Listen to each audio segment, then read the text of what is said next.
Assalamualaikum viewers, welcome to my YouTube channel. I hope so you are doing well. Before starting my video, I request you kindly subscribe my channel and press the bell icon.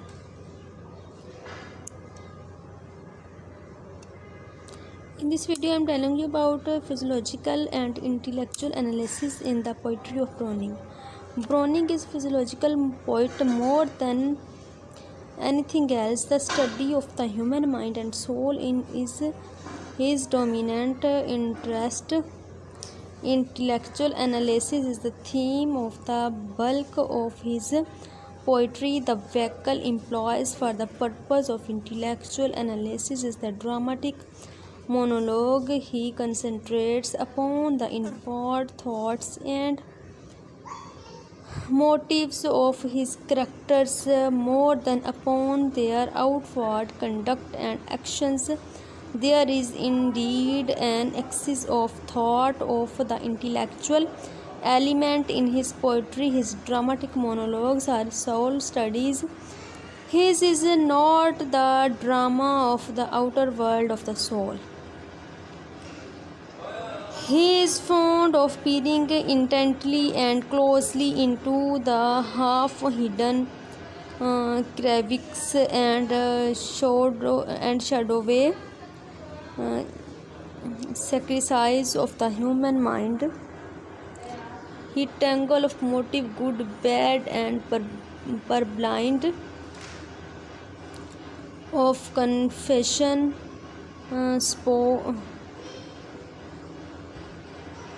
sophistry, and self-deception, of every kind of complication and oppression of thought. There is a wide choice among his dramatic soul studies for the probing of the human intellect in any type of mind and in any age. He has never been surpassed.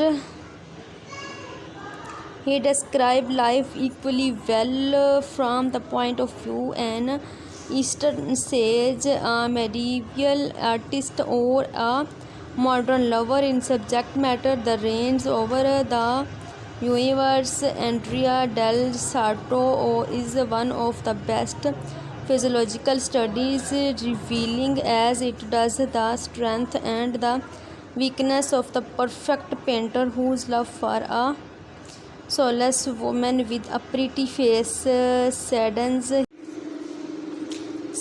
his life and hampers his best work. As Andrea speaks his unfulfilled ambitions, his frustrated aspirations, his helplessness in the clutches of his passion for his wife, his recognition of the superiority of lesser artists over him, his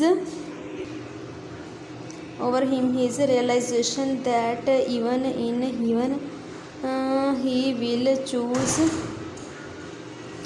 Lucrezia rather than artistic supremacy. All this became clear. His mind and its working are laid bare before us. He sets out to make love his wife, but forgetting his real purpose, he is led on by an inner urge to delineate. Forgetting his real purpose of his led on by an inner urge to delineate, dissect, and exhibit his own mind, and not only his own mind but that of Lucrezia also. We have thus in this poem the analysis of two minds. The same thing happens in the Lost Duchess, where through the speaker gives us selfishness, callousness, snobbery, avarice, and tyranny of the duck, just as we see the innocence, childlike simplicity eagerness and joyness of the Duchess crushes is one of the best example of Brownin's peculiar, wholly bewildered state of the Oriental scientists. Okay viewers, thanks for watching my video. Kindly subscribe my channel and press the bell icon for more interesting videos. Allah Hafiz. We will meet in new video.